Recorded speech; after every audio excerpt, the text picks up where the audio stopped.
At the weekend, Laura died. A silver sun burned through the sky like a huge magnifying glass. It was the hottest Sunday in my recollection. I felt as if I were the only human being left in New York. For with Laura's horrible death, I was alone. I, Waldo Lydecker, was the only one who really knew her. And I had just begun to write Laura's story when another of those detectives came to see me. I had him wait. I could watch him through the half-open door.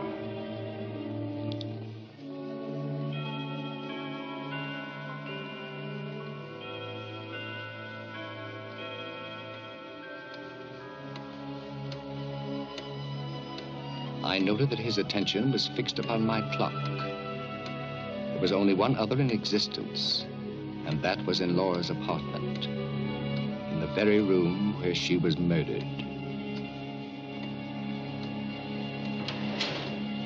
Careful there. That stuff is priceless. Come in here, please.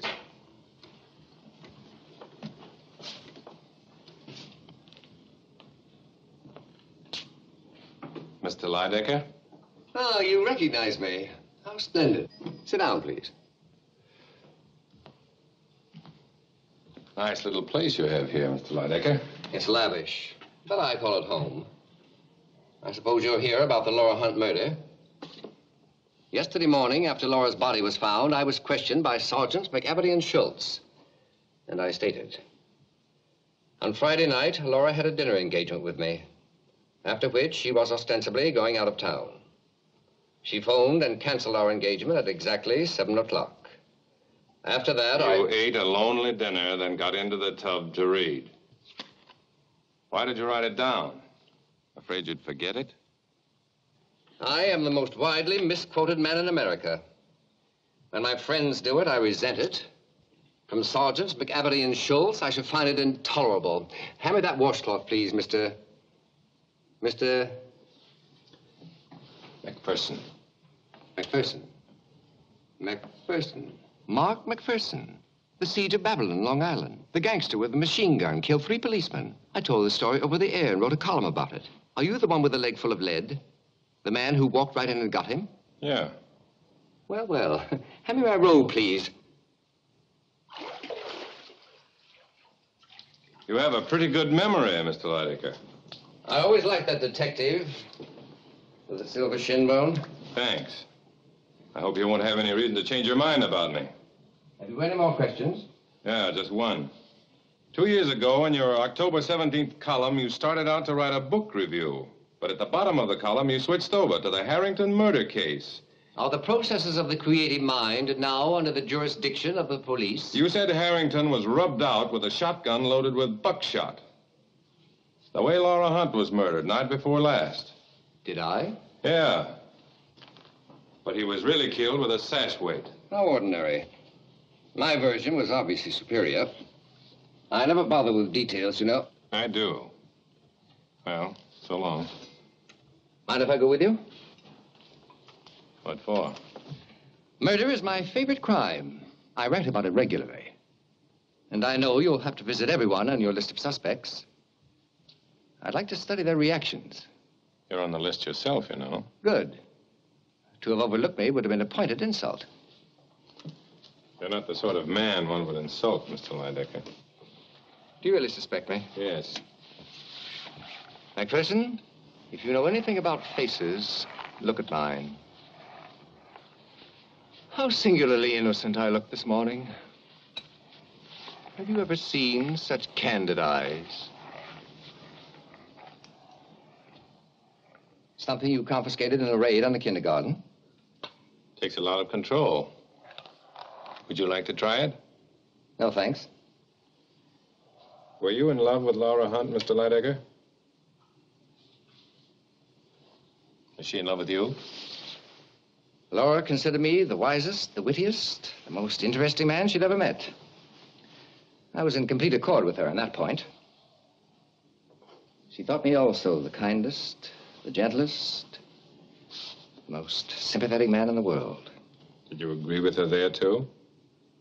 McPherson, you won't understand this. But I tried to become the kindest, gentlest, the most sympathetic man in the world. Have any luck? Let me put it this way. I should be sincerely sorry to see my neighbor's children devoured by wolves. Shall we go?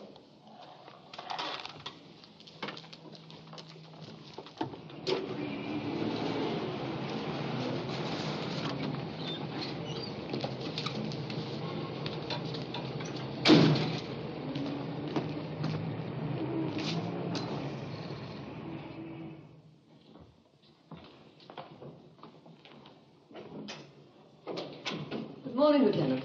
Good morning, Mrs. Treadwell. Morning, Anne. I've just taken over the Laura Hunt case. Won't you sit down? Thanks. I have all the reports, but there are a few more questions I'd like to ask. Why, certainly. I'll do anything I can to help. You were fond of your niece, Mrs. Treadwell? Why, I adored her. Cigarette? Thanks. You collapsed when you identified the body. Can quite understand that. Shotgun loaded with buckshot, close range. Not very nice to look at. It's horrible. Her maid, Bessie. I suppose she was devoted to Miss Hunt? She worshipped her. Laura had had her for years. I'll never forget her scream when she saw Laura lying there. Did you approve of Miss Hunt's coming marriage to Mr. Carpenter? Why? Shouldn't I approve? I don't know. What is your relationship with Mr. Carpenter? What do you mean? What I mean is he's been a frequent guest in your home. Is he an acquaintance, friend? Are you in love with him? This is beginning to assume fabulous aspects. Oh, shut up, Waldo. What are you driving at? The truth, Mrs. Treadwell. Are you in love with him? I know. I'm very fond of Mr. Carpenter, of course. Everybody is. I'm not. I'll be hanged if I am. Oh, don't be so annoying, Waldo. Did you give Mr. Carpenter money? What do you mean? A couple of checks went through your account endorsed by him. One on May 15th for $250, one on May 22nd for $400. Oh, that. I asked him to do some shopping for me, that's all. Shelby's a very obliging fellow. For some time also, you've been withdrawing various amounts in cash. Sometimes $1,500, sometimes $1,700 at a clip. Yes. I needed that money.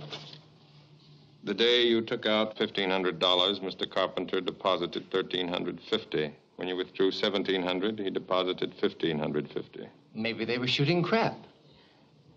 Oh, must I be insulted like this? I'm sorry, Mrs. Treadwell, but I have to find out about these things. Shelby needed some money, and I lent it to him, that's all. Well, after all, it is my money. I suppose I can do as I please with it. Of course. Now, on Friday night, Mrs. Treadwell, you stayed home alone all evening. Yes. Why didn't you go to the concert with Shelby? Because he didn't ask me. We were just talking about you, Carpenter. What a coincidence to find you here. This is Lieutenant McPherson. Oh, how do you do, Lieutenant? I didn't know you were here, Mr. Carpenter. Well, as a matter of fact, I was just lying down here. My hotel room was so hot, and then all the people and reporters and telephone. You know how it is, Lieutenant. I've hardly slept a wink since it happened. Is that a sign of guilt or innocence, McPherson? I'm at your disposal, Lieutenant. I'm as eager to find the murderer as you are. But what possible motive could I have for killing Laura? Miss Hunt and I were going to be married this week, you know. No, he doesn't know. And neither do I, or you, or anyone else alive. What do you mean by that? Laura had not definitely made up her mind to marry him. She told me so herself last Friday when she called up to cancel our dinner engagement. As a matter of fact, she was going to the country to think it over. She was extremely kind, but I was always sure she would never have thrown her life away on a male beauty in distress. I suppose you've heard losers whine before, especially in your profession, eh? Would you like a bite of lunch, Lieutenant? Now, that's very thoughtful. The perfect host. Waldo? You'd almost think he was in his own home. Shelby knows how distracted I am. Would you, Lieutenant? Thank you, Mrs. Treadwell, but I've got to be going. But, Lieutenant, I rather thought you'd want to ask me some questions. Oh, yes. What did they play at the concert Friday night? Oh, Brahms' First and Beethoven's Ninth. Uh-huh. Have you got a key to Miss Hunt's house up in the country? No, but I think there's one up in her apartment. Okay, we'll have a look. Perhaps I could help you? All right, come along. I'll be seeing you, Mrs. Treadwell.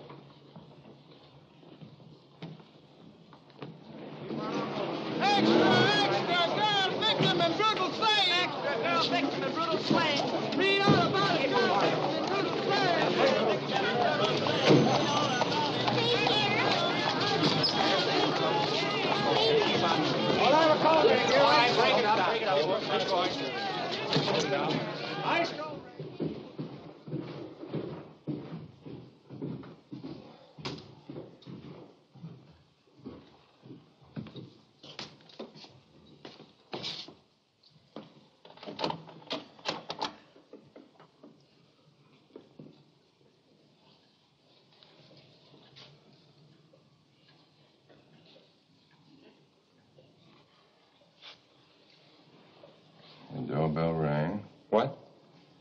And she opened the door. The shot was fired. And how do you deduce that? She fell backward. I was there. I thought you hadn't been up here before. I saw the police photos.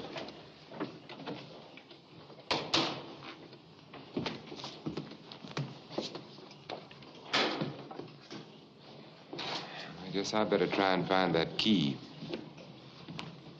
McPherson, tell me, why did they have to photograph her in that horrible condition? When a dame gets killed, she doesn't worry about how she looks. Will you stop calling her a dame? Look around. Is this the home of a dame? Look at her.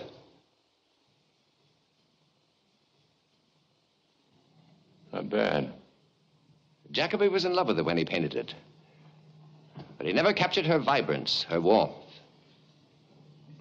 Have you ever been in love? A doll in Washington Heights once got a fox fur out of me. Ever know a woman who wasn't a doll or a dame? Yeah, one.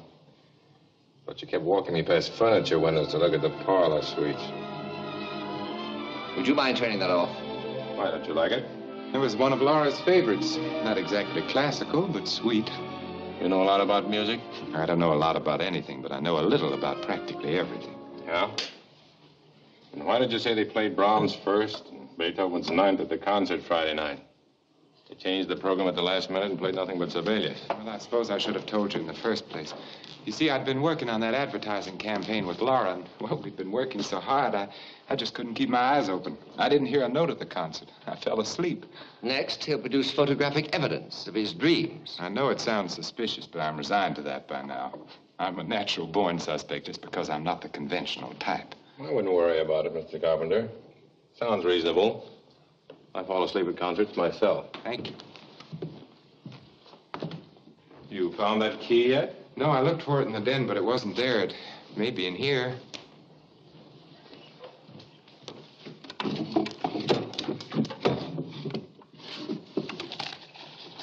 Here it is. I knew there must be one around somewhere. The police are very fussy about their inventories.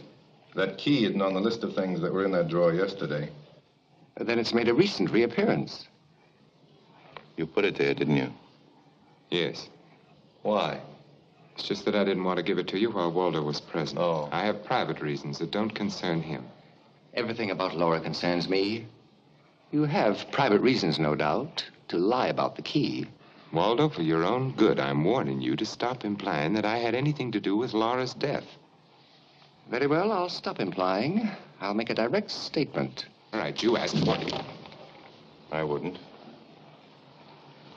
Will you please stop dawdling with that infernal puzzle? It's getting on my nerves. I know, but it keeps me calm. Okay, let's go.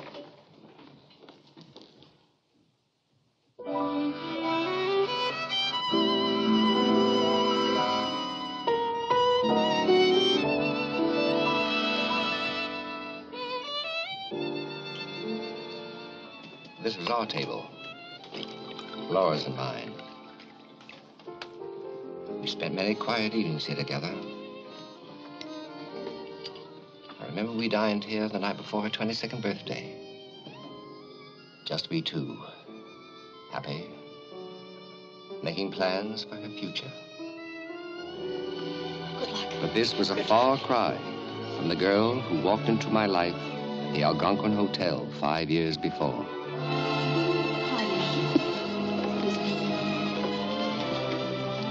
Excuse me.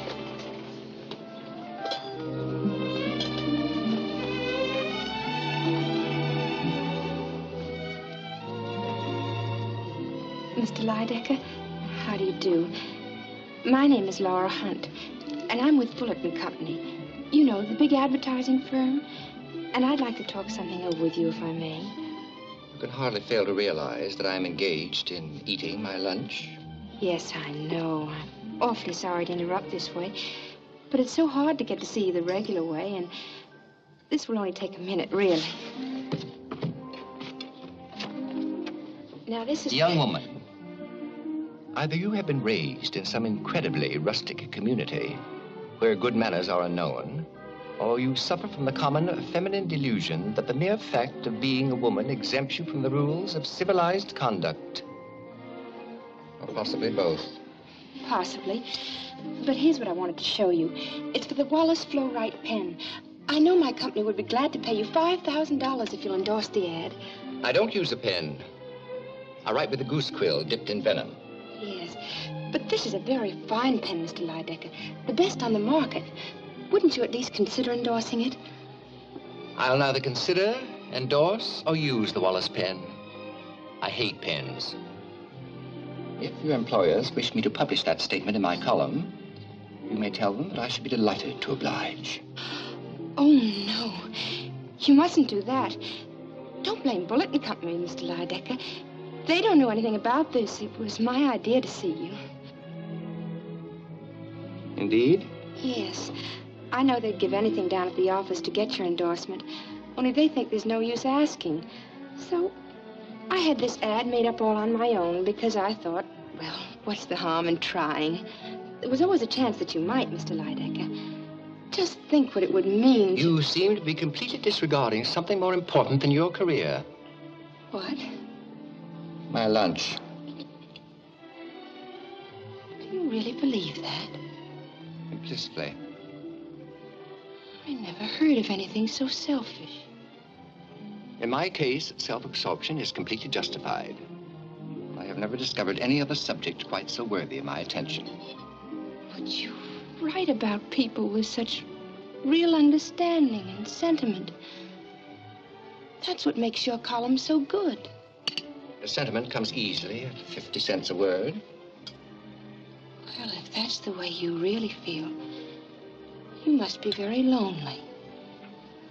Will you kindly continue this character analysis elsewhere?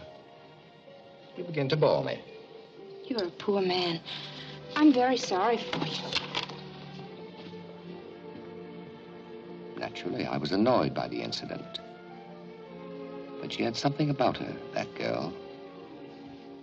I had to speak to her again. I had to see her. Miss, would you mind if Just a moment, please. I'll tell Mr. Bullitt right away. He's on the telephone. Thank you.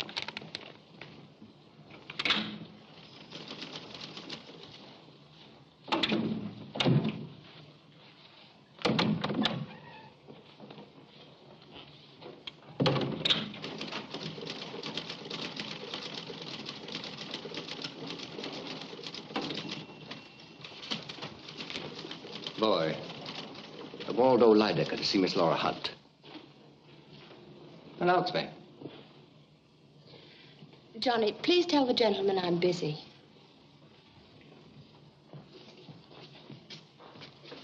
Miss Hunt, I have something to say to you. You've already said it, Mr. Lydecker. I wish to point out that you caught me at my most difficult moment.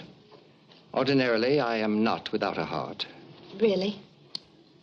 Shall I produce X-ray pictures to prove it?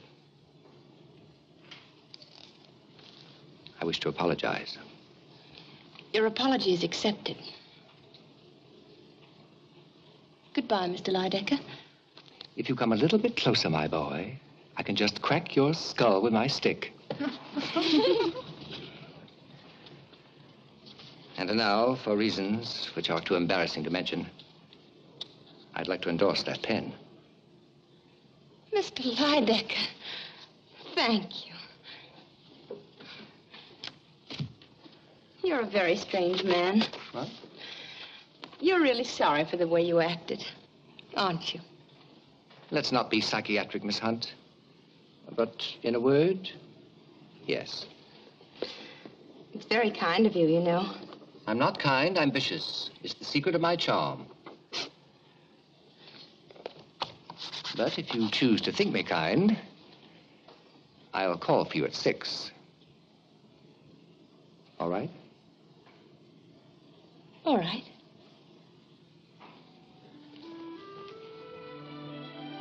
Her career began with my endorsement of the pen. I secured other endorsements for her, introduced her to important clients.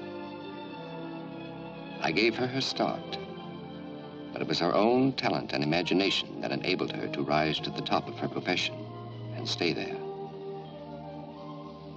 She had an eager mind, always. She was always quick to seize upon anything that would improve her mind or her appearance.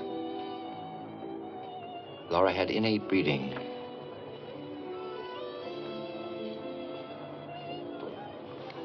But she deferred to my judgment and taste. I selected a more attractive hairdress for her. I taught her what clothes were more becoming to her. Through me, she met everyone, the famous and the infamous. Her youth and beauty, her poise and charm of manner captivated them all. She had warmth, vitality. She had authentic magnetism. Wherever we went, she stood out. Men admired her. Women envied her. She became as well known as Waldo Lydecker's walking stick and his white carnation. But Tuesday and Friday nights we stayed home, dining quietly, listening to my records. I read my articles to her. The way she listened was more eloquent than speech. These were the best nights. Then one Tuesday, she phoned and said she couldn't come. It didn't matter, really. But when it happened again the following Friday, I was disturbed. I couldn't understand it. I felt betrayed. And yet I knew Laura would never betray anyone.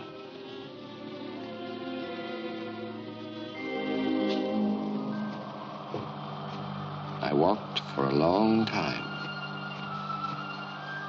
Then I found myself before her apartment building. The lights were on. It pleased me to know she was home, till I saw she was not alone. But I waited. I wanted to see who he was.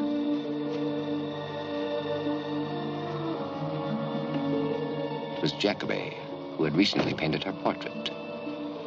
I never liked the man. He was so obviously conscious of looking more like an athlete than an artist. I sat up the rest of the night writing a column about him. I demolished his affectations, exposed his camouflaged imitations of better painters, ridiculed his theories. I did it for her, knowing Jacoby was unworthy of her. It was a masterpiece because it was a labor of love. Naturally, she could never regard him seriously again. There were others, of course. But her own discrimination ruled them out before it became necessary for me to intercede. Until one night at a party at Anne Treadwell's. It was one of her usual roundups of bizarre and nondescript characters, corralled from every stratum of society. This is Mr. and Mrs. Preston. They've been waiting all evening to meet you. How do you do? Hello, Shelby. Excuse me, honey.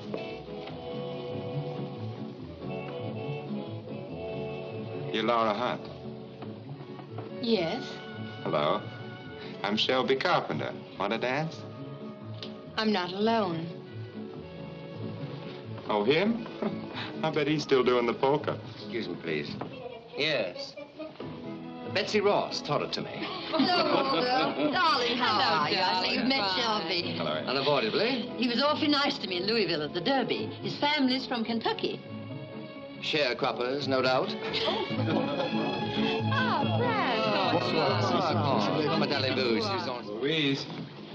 Louise, for the last time, will you marry me? I won't, but I saved some chicken livers for you. Oh, you're an angel. Say, in the meantime, darling, you think you could get this spot out for me? I can afford a blemish on my character, but not on my clothes.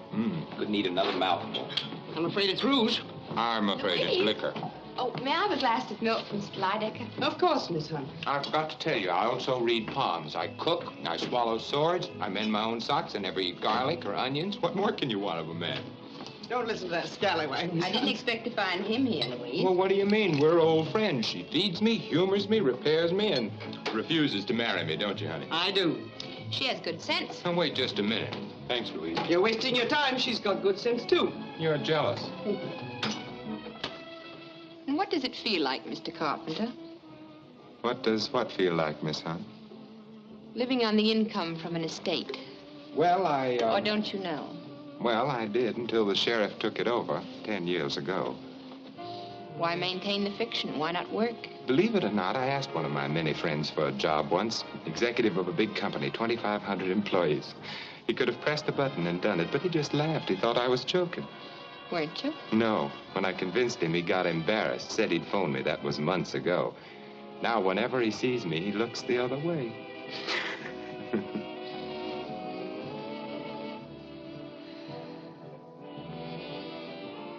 Do you really want a job? Yes. Oh, here you are. Laura, dear, I cannot stand these morons any longer. If you don't come with me this instant, I shall run amok. All right, Waldo. 10:30 tomorrow, Bulletin Company. You've got a job. I concealed my annoyance with masterly self-control. But I sensed a situation which would bear watching. Laura, take a look at this. Do you like it? Do you think it'll make people want to bathe more often? It should. It's excellent. There you are. Good night, Miss Hunt. Good night. Good night, Mr. Kaufman. Good night, honey. It's really very good. Who's the model? Oh, a girl named Diane Redfern. You hired her yourself last week, don't you remember? Oh, yeah. Well, let's go, moon of my delight. I am starved. You usually are. I approve of that hat. You do? Mm-hmm. And the girl in it, too. Thank you. I knew there was something on my mind. What is it? Oh, yes, will you dine with me tomorrow night? Maybe. No, that isn't what's worrying me. It's the next night. But Shelby, I Good. don't think... What about 3 weeks from tonight and all the nights in between? Don't you think I have any other engagement? What about 2 months from now and the month after that? What about next year? That's all settled. What about breakfast? What about dancing? What about lunch? Beautiful lunches, day after day after day What after about day. work? Beautiful work. Day after day after day. Why, Miss Hunt, the way you talk, you'd think I was in love with you.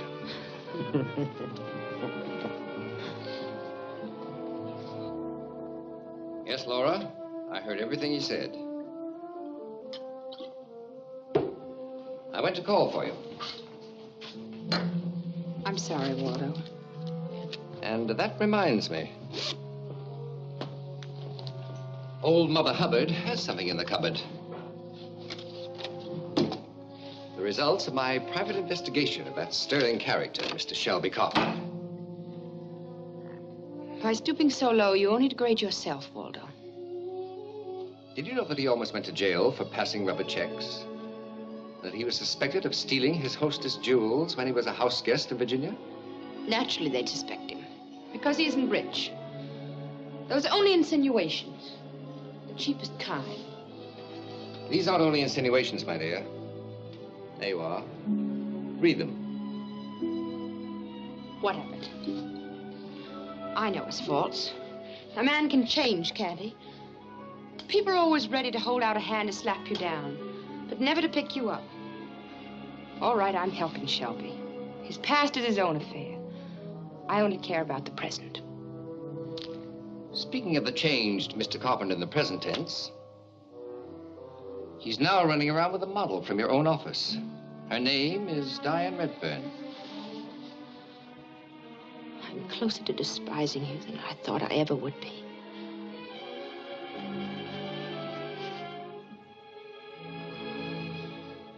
I'm sorry.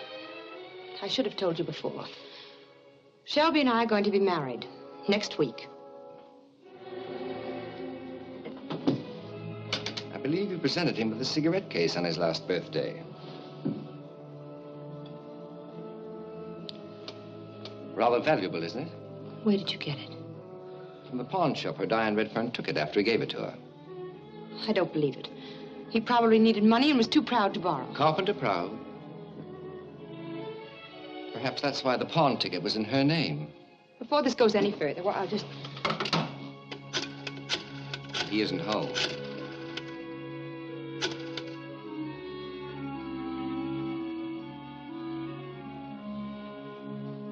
He's dining at Anne Treadwell's. He can't be. He asked me to dinner.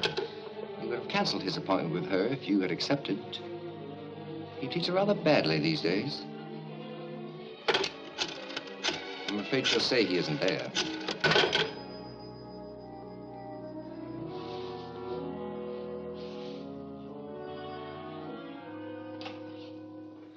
Walter, why are you doing this?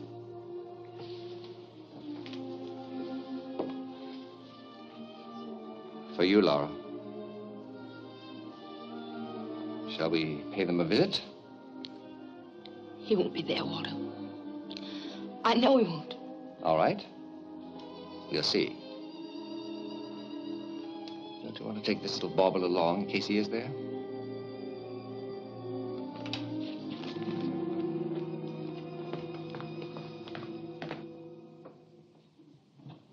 Good evening. Good evening. I'm sorry, Mrs. Treadwell is not home. We know, dear.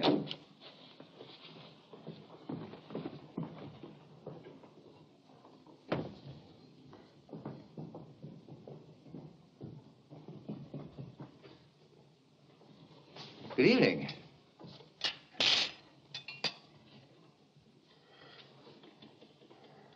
Hello, darling. I didn't expect to see you tonight. There you are, my dear. In a moment of supreme disaster, he's trite. You've been reading too many melodramas, Waldo. I was just telling Anne about our getting married. Well, have you two had dinner? Would you like a glass of wine?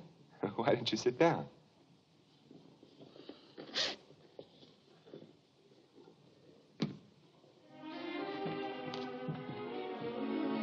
I couldn't find out if she saw Carpet in the meantime.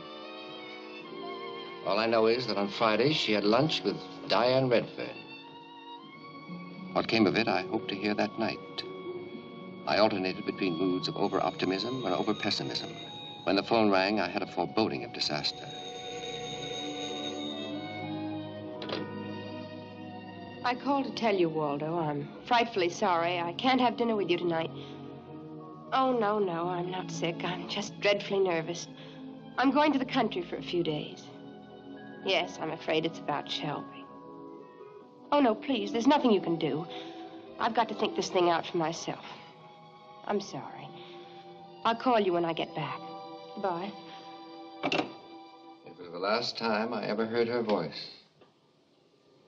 I was sure she had too much pride to forgive him. But where does this Diane Redfern live? Brooklyn somewhere. She's in the phone book. Come on, it's late. Let's get going. Waiter. Yes, sir. All right. Thank you, Mr. Lydecker. Good night.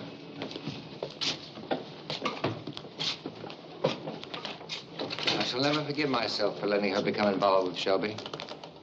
It was my fault. I should have stopped it somehow. Well, it's too late now. Thanks for the wine.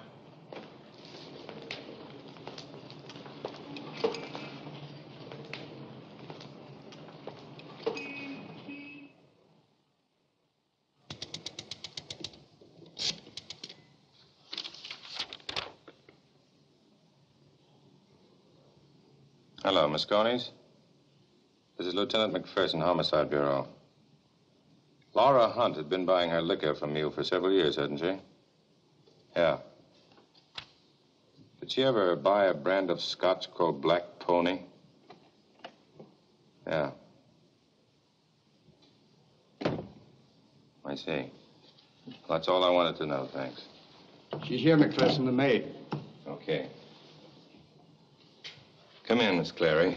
Never mind the Miss Clary stuff. My name's Bessie, and I'm a domestic, and I got nothing to be ashamed of. Sit down, Bessie. Her letters. And her private diary. You've been reading them, pawing over them. It's a shame in the face of the dead. That's what it is. It's a shame. Sit down, Bessie. I'll stand on my own 2 feet. Don't you go ordering me around. I ain't afraid of cops. I was brought up to spit whenever I saw one. Okay. Go ahead and spit. That'll make you feel better.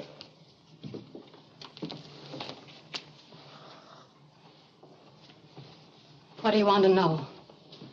What we all want to know. Who killed Laura Hunt? How would I know? You don't think I done it? I know you cops get crazy notions. But if you got any notion concerning me, ask anyone. Anyone who ever come to this house. I would have worked for her. I would have washed, ironed, scrubbed, done everything she wanted of me, whether she paid me for it or not. And it wasn't only on account of the 1,000 sweet things she done for me. It was because she was so sweet herself. Because she was a real fine lady. But you cops wouldn't know about that. But you do. That's all the more reason why you should help me, Bessie. Do you happen to know how this got into her liquor cabinet? I put it there. But she never bought cheap stuff like that. Not a lady like Miss Hunt. No. When did you put it in the cabinet? Saturday? Before the police came. Was it there Friday night before you left? No. Are you sure of that? I cleaned out the cabinet on Friday and put the empties in the basement. Then somebody was with her in the apartment Friday night. Someone who brought that bottle. Yes. Who? I don't know. But I didn't want anyone getting any wrong ideas about her. God rest her soul. That's why I took it out of the bedroom and put it in the cabinet before the police got here. And that ain't all I done. I washed out the glasses and cleaned off the bottle, too. Do you know what happens to people who destroy evidence? I don't care. You ain't gonna tell the newspaper reporters, are you? And let them make up their nasty stories and drag her name through the mud? Go ahead. But it won't do you any good. I'll say you lied. I'll say you come here. Take it easy, Bessie. Get me some ice and a setup, will you? All right. Couple of highball glasses.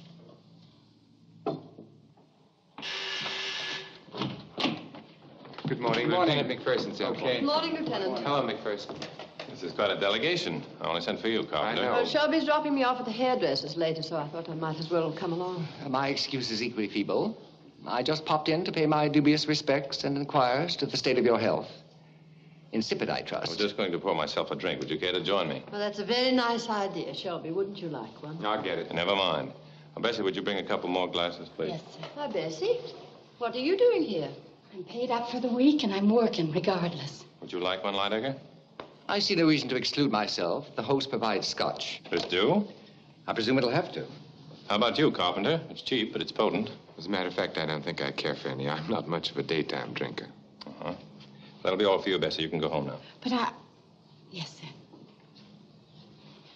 I remember when Laura bought these glasses. She loved them. She loved all her things, so... What are you going to do? Sell them? I don't know. I suppose so, thank you. If I'm appointed administrator of the estate, I shall probably just call him Corey. You mean Lancaster Corey, the art dealer? Yes, he was a friend of Laura's. Let him dispose of everything. It'll be less gruesome that way. Not quite everything, Anne. But 2 or 3 things in here belong to me. This vase, for instance. And that clock, of course, and the antique fire screen. I will lend them to Laura, you know. Oh, really, Waldo? Yes, really. This vase is the gem of my collection. I intend to have it back. Oh. And the clock and the screen, too. But they aren't yours. You gave them to Laura. I won't permit it. Doesn't the alleged fiancé have any voice in this matter? I'll take the vase with me now and send someone to collect the other things this very day. Nothing's leaving here except you, Lydecker. Is that your quaint way of indicating dismissal? We're all going anyway. I have to be back at headquarters by noon. But, Lieutenant, I don't understand. You sent for me, didn't you? Yeah? Well, don't you want to see me? Don't you want to ask me some questions? I'll be seeing you. Well, I bid you good day. Come along, Shelby. are you making any progress on the case, Lieutenant? We're doing all right.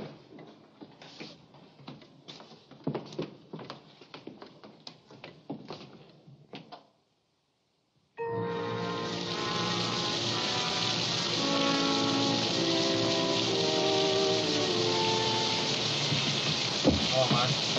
Go get something to eat. I'll take over. Thanks. Take your time.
Yes? What's the matter? Did you go to sleep? This is McPherson. Any calls come through? Well, keep listening. No, nothing new.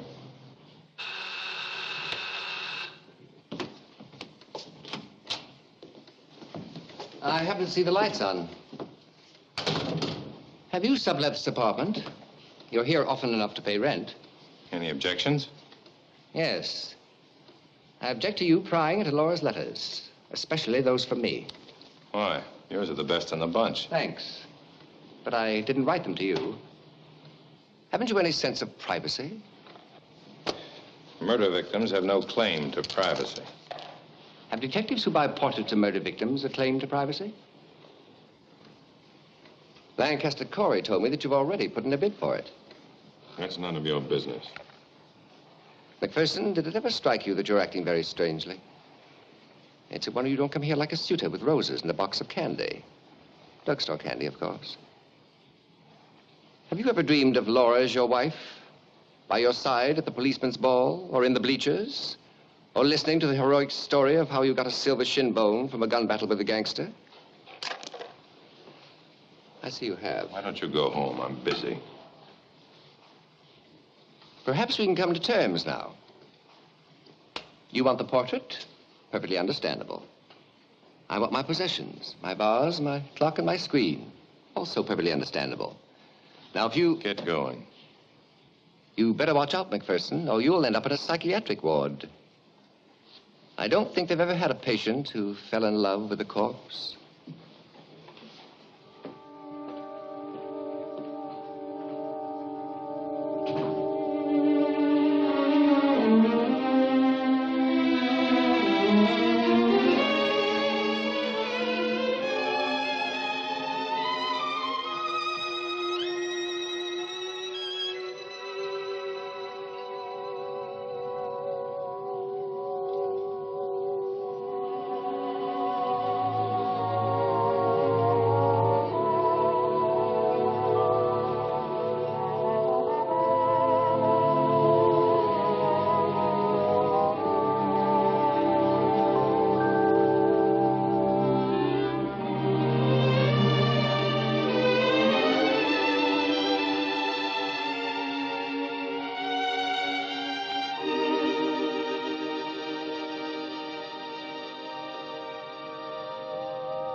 What are you doing here?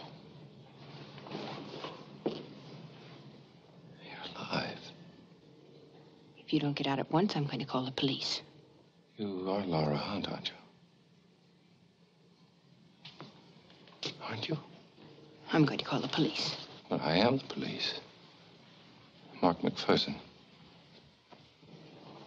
What's this all about? Don't you know? Don't you know what's happened? No. Haven't you seen the papers?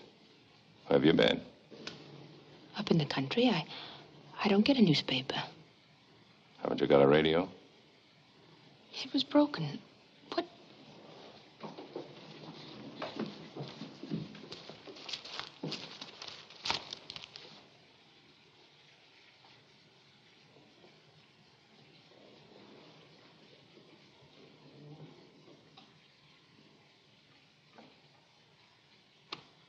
Somebody was murdered in this room. Do you have any idea who it was? Who had a key to your apartment? Nobody. You sure? When did it happen? Friday night. What are you going to do now? Find out who was murdered. And then find the murderer. You better take off those wet clothes. You might catch cold.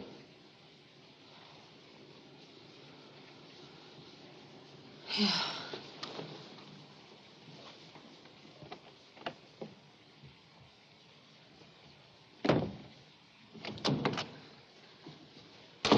I found this in my closet.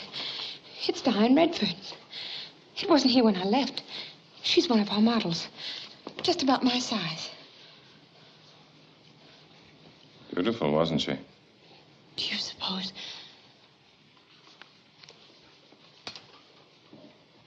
Sit down, please.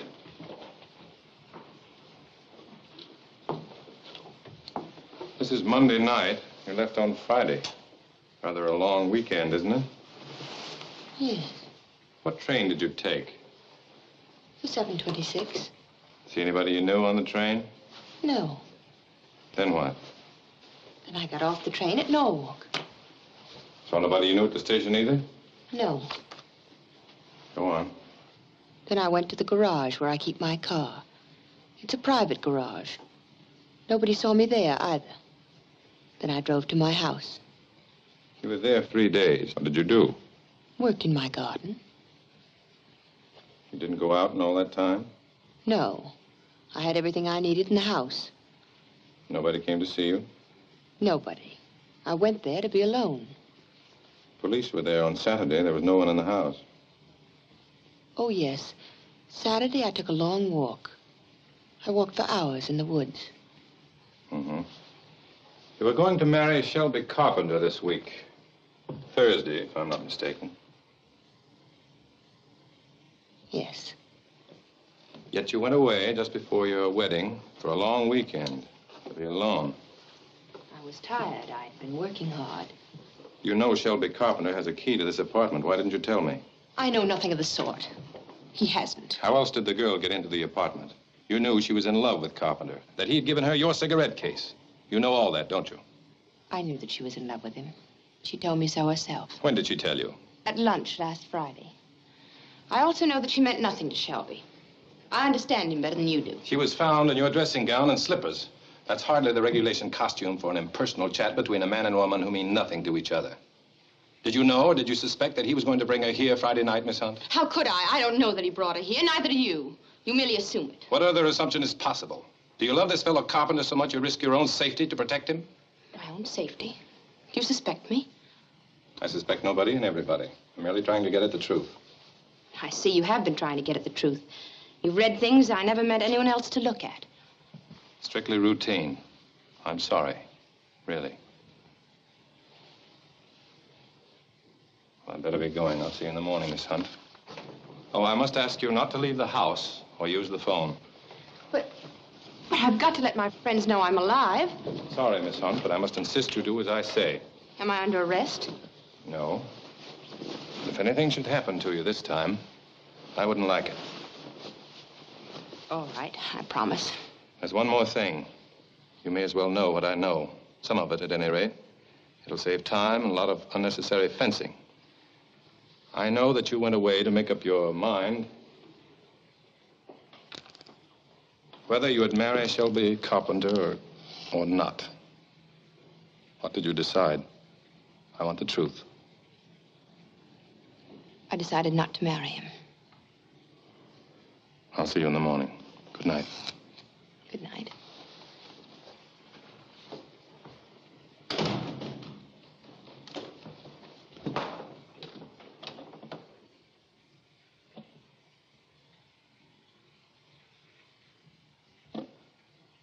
Really? Does McPherson know that? Uh-huh. Well, okay. Goodbye. Say, Noir, that was the medical examiner's report. It wasn't Laura Hunt. It was Diane Redfern that was bumped off upstairs. Kind of balls things up, doesn't it? Yeah. Say, you're not taking it too hard. Hello? This is Laura. Don't say anything on the phone. Meet me right away. I'll wait for you in my car in front of Bullett's. Was that? Yeah. Dames are always pulling a switch on you. Stand by.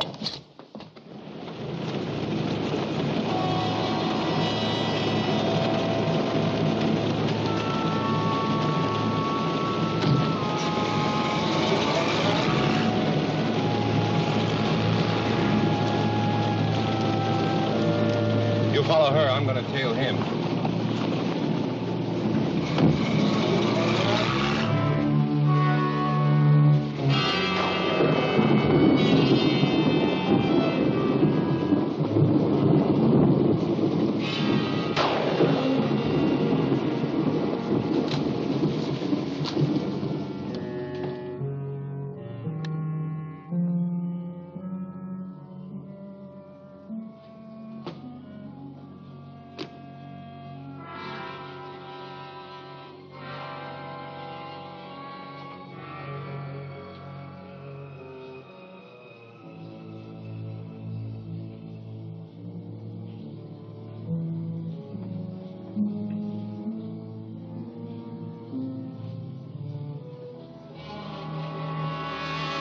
Are you taking it down or putting it away, Carpenter?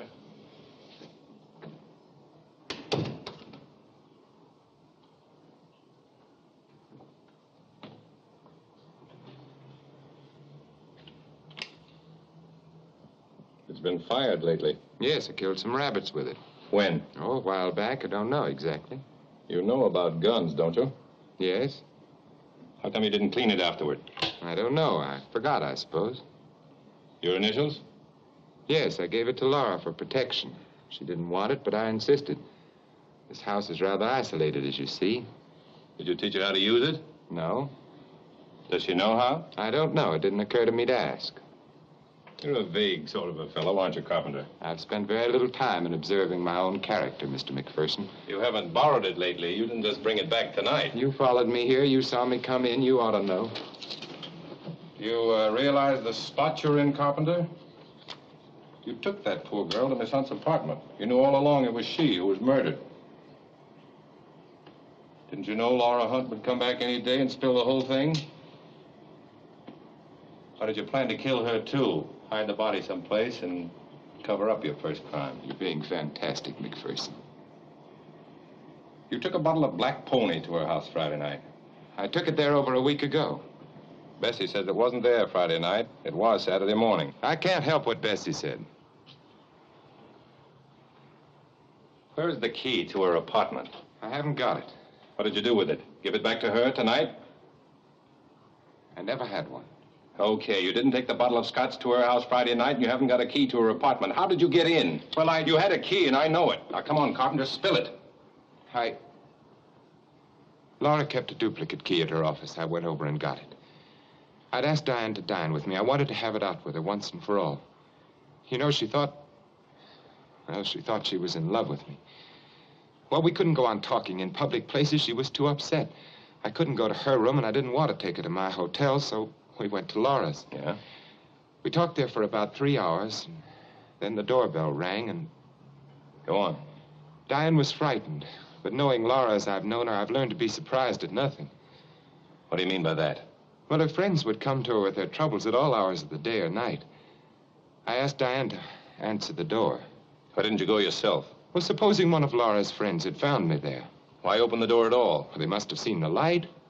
What about the girl, Diane? What about her reputation? Well, I asked her to tell them that Laura had lent her the apartment while she was away. Anybody that knew Laura would have believed that. Yeah, go on. Well, then the doorbell rang again. I could hear Diane's mules, Laura's they were, clattering across the bare boards between the rugs. Then there was a moment's silence, and then a shot. It was an awful explosion. By the time I reached her, the door was closed. She lay there on the floor. You got to see who it was? No, I was too confused, too horrified, incapable of doing anything. The room was dark. I saw only a vague heap lying on the floor. I don't think I fully grasped the situation. I think I called her name, but I'm not sure. I remember kneeling on the floor, feeling her heart. My first instinct was to call the police. Why didn't you? I don't know. Or rather, I was afraid, not only for myself, but for Laura. In a panicky sort of way, I felt that I must keep out of this, to keep Laura out of it. Oh, I know now how foolish and hopeless it was, but there was only one thing on my mind. The safety of a person whose life was dearer to me than my own. Don't you understand that? Did you think Laura had done it? Did you? I don't remember what I thought. Do you think so now? No. But you didn't? No. On Saturday, when our men went to the hotel to tell you that Laura was dead, you seemed sincerely shocked. I was. I hadn't expected that mistake. But you had your alibi ready, no matter who was dead. Yet you knew the minute Laura got back, it wouldn't stick. But don't you see, I was incapable of thinking that far ahead. I was incapable of thinking at all. I was groping for some way to keep Laura's name out of it. I was heartbroken about Diane and panic-stricken about Laura. I haven't slept a full 2 hours since this thing happened. Let's get back to the present. What did you and Laura talk about tonight? I told her the whole story, just as I've told you. She phoned you after she promised me she wouldn't call anybody. What did she want? It's perfectly natural she should want to see me, especially after what's happened. Why don't you tell the truth, Carpenter? She sent you here to get rid of this gun. She did not. It was my own idea. She doesn't even know I'm here.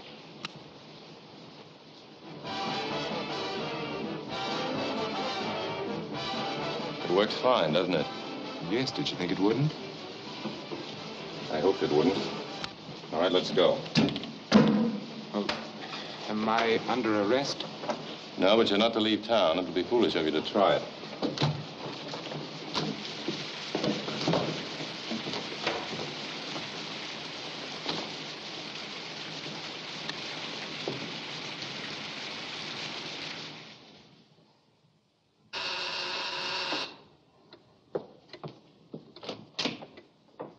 Good morning.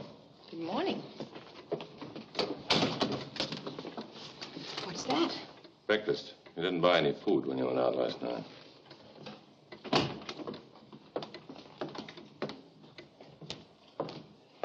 I'll fix some bacon and eggs. Can you make coffee? Suppose you set the table while I get breakfast. Do you always sound like this in the morning? Well, tell me if you can cook. My mother always listened sympathetically to my dreams of a career, and then taught me another recipe. Don't move.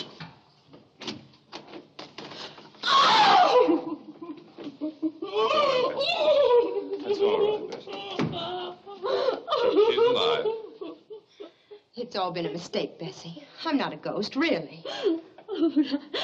I found you and you were dead. It was Miss Redfern's body you found. How about taking over here? Fixing us some coffee and eggs. But I saw it with my own eyes. I don't understand. Have you ever heard a ghost ask for eggs? No, miss. You'll be all right, Bessie.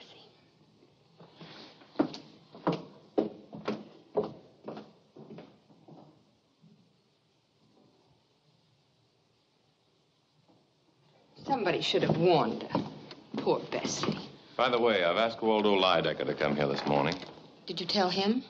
No, Why not? It's brutal. I'm not doing it for fun. Why did you break your promise and go out and see Shelby last night? You forced me to give you my word. I never have been, and I never will be bound by anything I don't do of my own free will. Redfern was in love with Carpenter. You admitted that last night. May I have a match, please? Oh, I'm sorry. I also told you that he wasn't in love with her. Just sit still.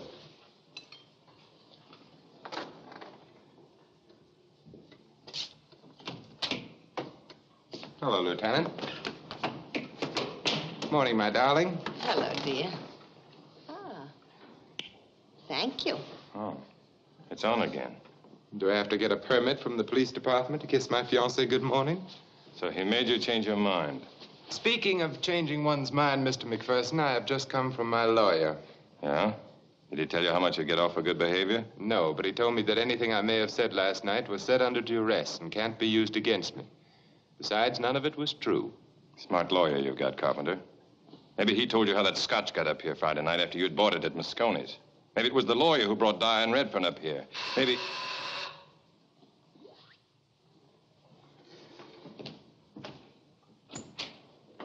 Well, McPherson, have you thought over the deal I suggested? Waldo. Waldo.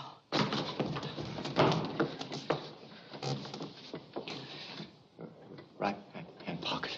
You want a doctor? Right hand pocket.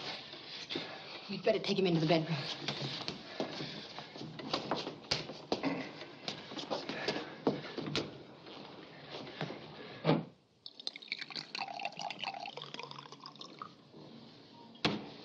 What?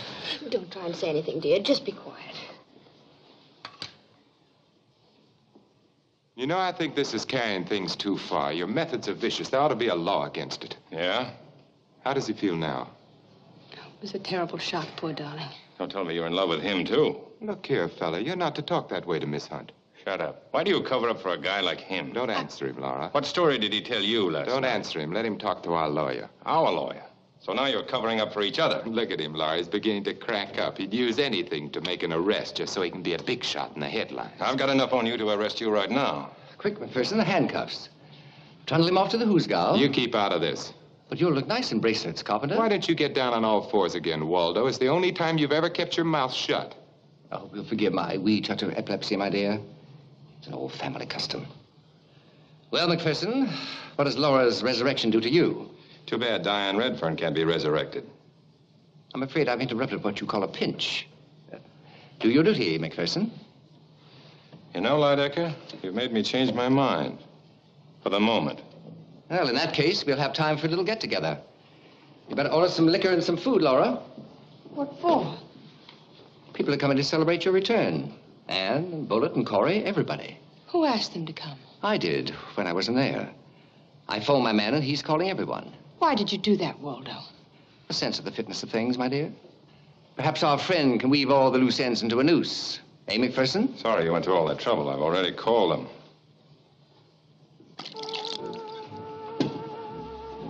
You're working yourself to death, darling. I haven't had a moment with you all day. It's a very thirsty crowd, you know. After all, it isn't your homecoming. Aren't you being a little bit nasty, Anne? I feel nasty when I don't see you. Well, you look very sweet. That's a completely wonderful hat, darling. Now, if you'll forgive me, Laura wants a cocktail. So do I. Well, here you go. Shelby, why don't you come to your senses? You know it's all over between you and Laura. Or it soon will be. You haven't lost me. Why don't we get married? No. But, Anne, dear, you don't seem to realize Yes, but I the situation. do. That's why you need me. We'll get the best lawyer that money can buy. And when it's all over, we'll go away anywhere you want. And forget about all this. Well, thanks, Anne, but you see, Laura needs me. Sorry.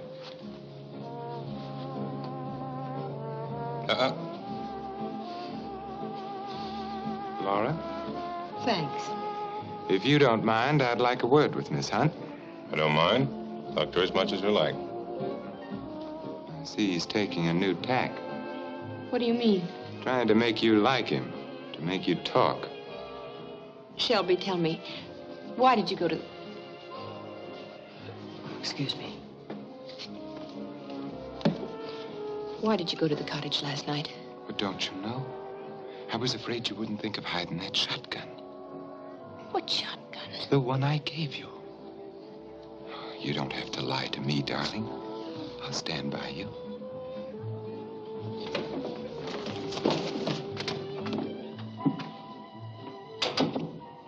What's the matter, Laura? Oh, I guess I'm just nervous, that's all. So am I. McPherson suspects Shelby. He seems to suspect me, too. So do some of my friends. You? Don't be absurd. You could never do a thing like that. And Shelby? Oh, I don't think he did it. But he's capable of it.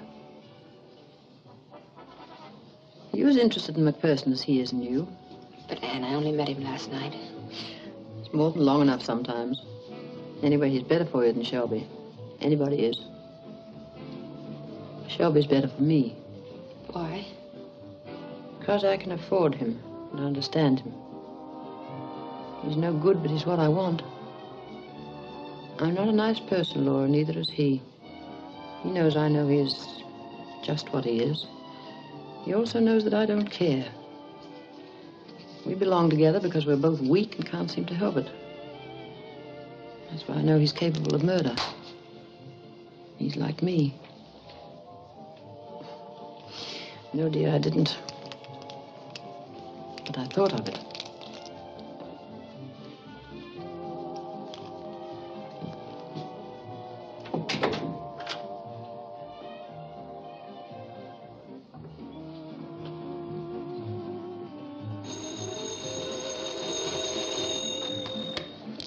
Hello?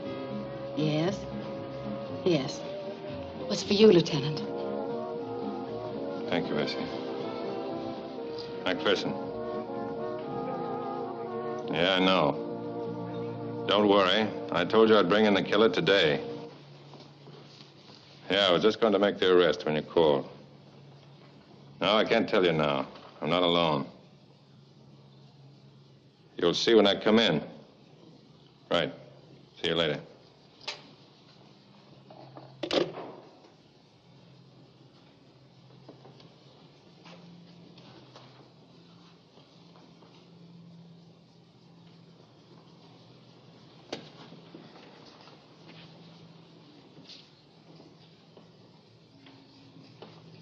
All right, let's go.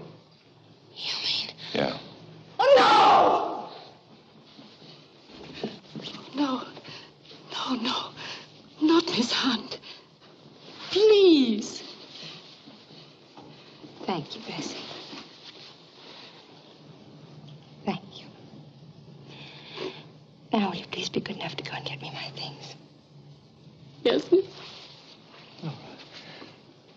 Don't worry, darling. Let them accuse you. We'll fight them. I have every weapon. Money, connections, prestige, and my column. Every day, millions will read about you and rally to your defense. You talk as if you wanted to see her tried for murder. Yes. Rather than let you blacken her name with suspicions and rumors, try to prove her guilty. Get on the witness stand with your poor shreds of evidence. I'll expose your cheap methods you used on her. Thank you, Bessie. Laura, I told you to watch out for this fellow. Can we go now? I warned you. It's too bad you didn't open that door Friday night, Carpenter. Wait a minute. Shelby. Oh, did he hurt you, darling? Darling. Anne?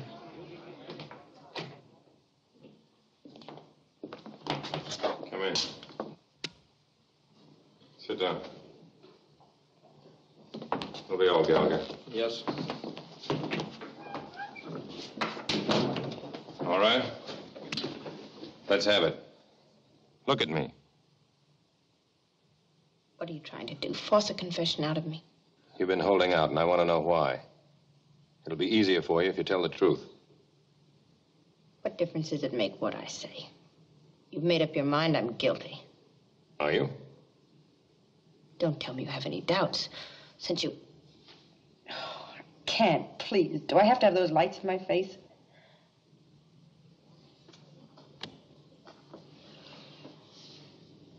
Thanks. No, I didn't kill Diane Redfern. Or anyone else. Then why? Why did you tell me the radio at your country place was broken? Because it was broken. Not when I tried it. Just as I was leaving the village, I asked the local handyman to fix it. How did he get in? I always leave a key under the flower pot on the porch.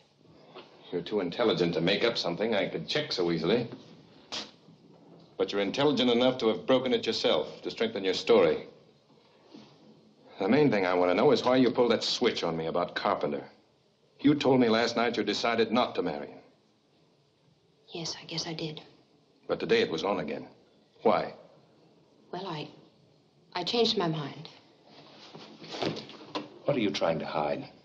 Don't you realize you're involved in a murder? You've got yourself in a jam it's not going to be easy to get out of, unless you're on the level with me. This is no time for secrets. Now, did you really decide to call it off? Or did you just tell me that because you knew I wanted to hear it?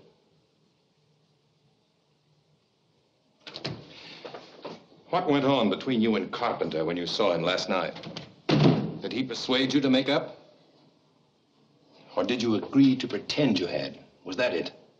Well, that is, both of us thought... He convinced you that if you broke the engagement now, people would think you believed he was guilty. Yes. But now I know it was only because he thought I was. Did you believe he was guilty? No, I'm sure he isn't. But he'd gotten himself into an awfully suspicious position. And he's the sort of man that people are always ready to believe the worst about. Are you in love with him?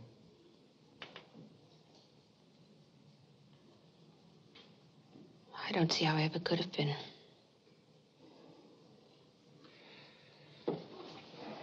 Come on, you're going home. I thought I was... That's what I wanted you to think. You and a few others. I didn't even book you. You mean this was some sort of a game? I was 99% certain about you. But I had to get rid of that 1% doubt. Wasn't there an easier way to make sure? I'd reached a point where I needed official surroundings. Then it was worth it, Mark.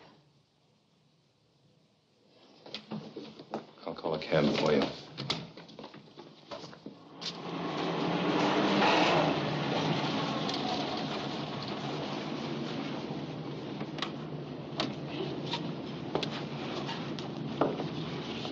Good night. I'll see you tomorrow. Good night, Mark. I'm going over to Lydecker's apartment.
It still doesn't make sense to me, Laura.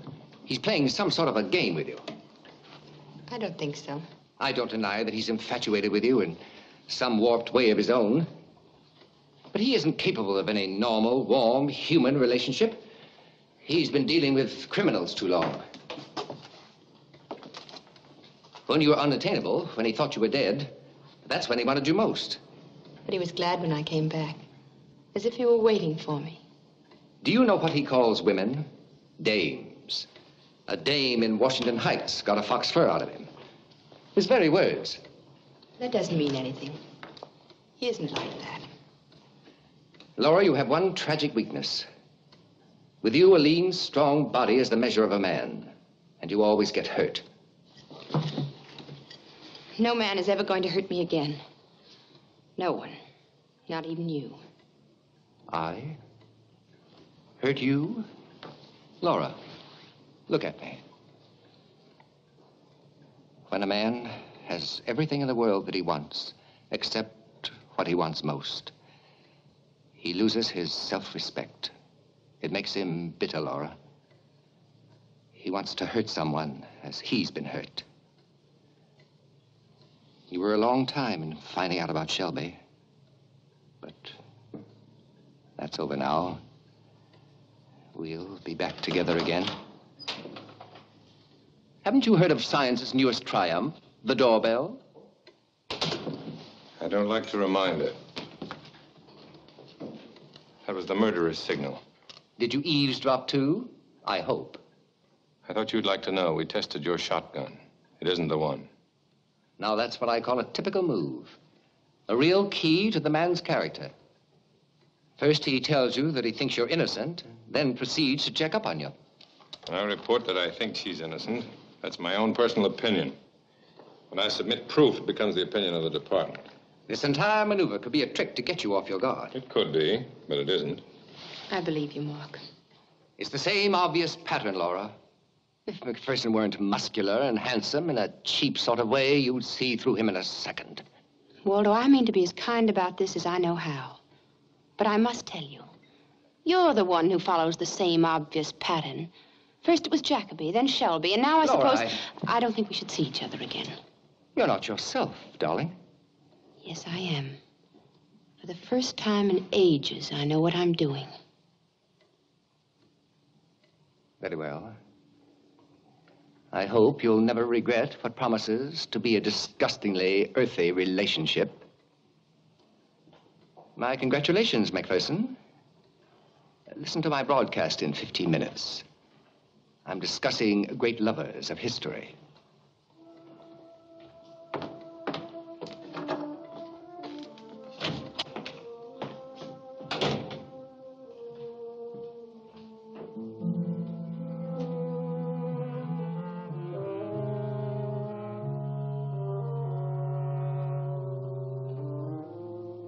It was the most difficult thing I ever had to do in my whole life. All I need is the gun.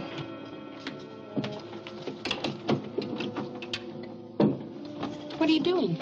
Do you know the combination to this thing? I never knew it had one. There must be somewhere. Oh.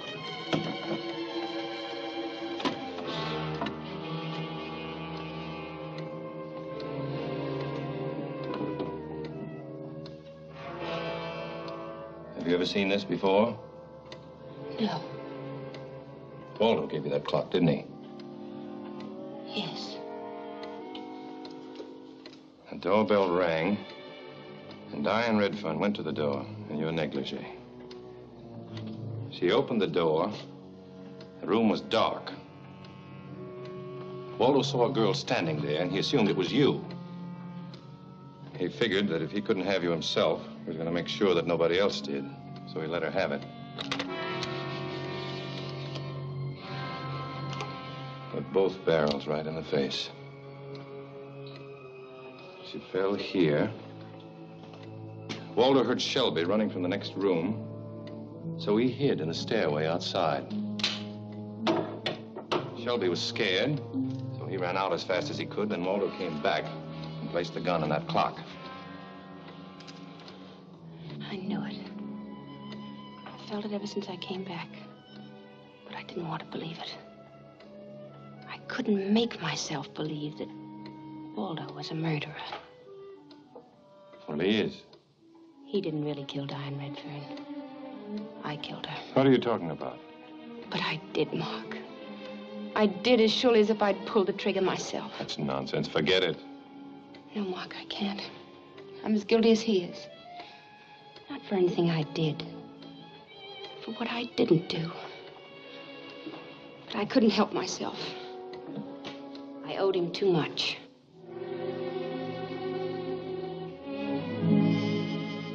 I can understand that, Laura. But I can't understand why you've tried so hard to protect Shelby these last few days. I was nearly frantic for fear you'd arrest Shelby. I knew he wasn't guilty. He hasn't enough courage to kill a fly. And Walter was doing everything he could to incriminate him. It was his way of getting rid of Shelby, just as he did Jacoby. I must say, for a charming, intelligent girl, you certainly surrounded yourself with a remarkable collection of dopes. Don't touch anything. Fingerprints will be important. I'll have the clock picked up tomorrow. What are you going to do? Arrest Waldo. Mark. It can't be helped.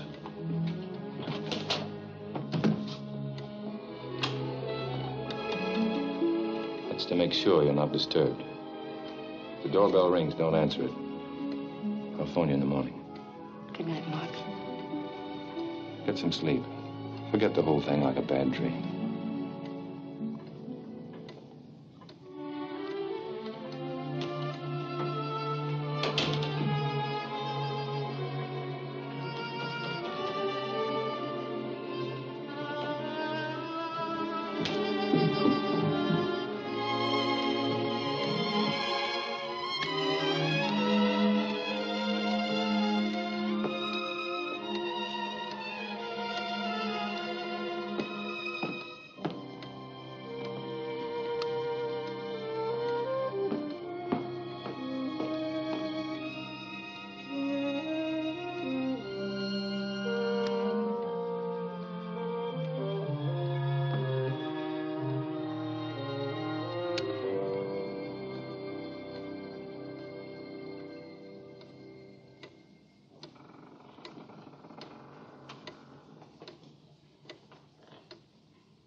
And thus, as history has proved, love is eternal.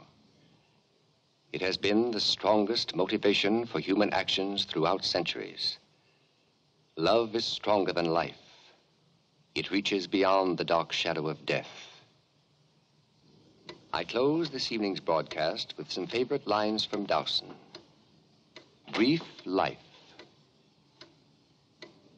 They are not long, the weeping and the laughter, love and desire and hate. I think they have no portion in us after we pass the gate. Who's tailing Lydecker? I was going to when he came out. He left 5 minutes ago. He didn't come out this way. Must have gone out the back way. Come on, let's check. They are not long, the days of wine and roses. Out of a misty dream, our path emerges for a while, then closes within a dream. That's the way it is, isn't it, Laura? You have heard the voice of Waldo Lydecker by electrical transcription. Waldo, you've taken one life. Isn't that enough? The best part of myself. That's what you are. Do you think I'm going to leave it to the vulgar pawing of a second-rate detective who thinks you're a dame? Do you think I could bear the thought of him holding you in his arms, kissing you, loving you? Laura! It's Mark. Open the door. There he is now. Laura! You'll find us together, Laura. As we always have been. As we always should be. As we always will be.